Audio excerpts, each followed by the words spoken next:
Kettlebell bent over row is a variation on a horizontal pull, which is a fundamental human movement.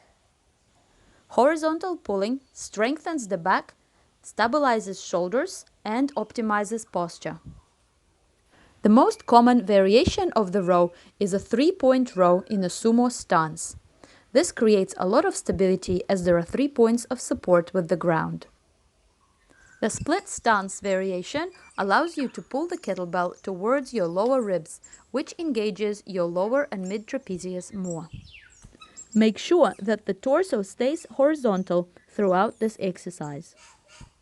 If you don't have access to a sturdy object, you can support your torso on your knee. In this situation, it is very important to maintain a horizontal torso where hips and shoulders are on the same level. This will help you engage your mid-back muscles and prevent you from overusing your neck muscles, which can cause neck pain and shoulder instability. Your shoulders and hips should be square, and your elbow should be tracking close to your body. Your feet should be parallel to each other and between hip and shoulder width apart. This will help you balance as well as prevent the twisting of your pelvis, which can lead to lower back pain. A more challenging variation is a 2-point row. Here there are only 2 points of support, which is your feet.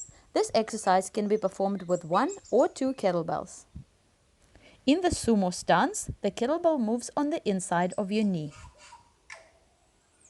In the Suitcase Stance, the kettlebell moves on the outside of your knee. Same technique standards apply here. The torso should be horizontal, the shoulders and hips should remain square, and the elbow should track close to the body. In addition to the neutral grip row, there are 2 other useful variations. First is a twist row, which helps engage the rotator cuff. Second is the wide pronated row, which helps engage the rear deltoid or the back of the shoulder. This variation is more challenging and not suitable for novices. Here are some common errors to avoid when performing bent over rows. The most common error, inclined torso, overuses your upper traps. For the vast majority of people, bent over row targets mid and lower trapezius. Therefore, it is optimal to keep your torso horizontal throughout the exercise. The same error can happen during the split stance rows.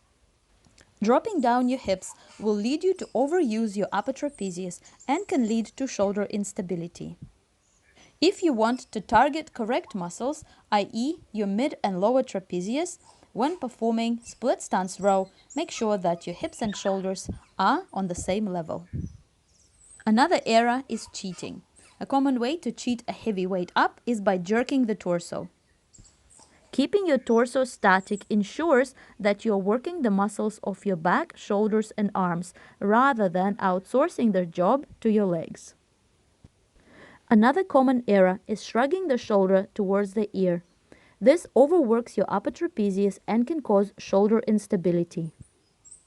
Try to keep your neck long, the shoulder down and away from ear, and pull the kettlebell toward your belly button rather than towards your chest. The error of rounding the back is so damaging on so many levels that it makes the whole exercise redundant. If you learn just one thing about bent over row, it is to perform it with a straight horizontal back.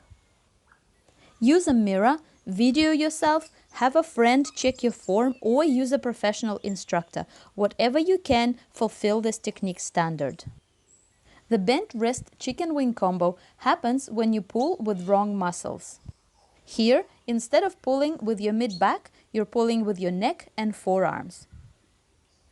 A good way to combat this error is thinking that you're pulling with an elbow A good way to combat this error is focus on pulling the elbow back rather than pulling the kettlebell up.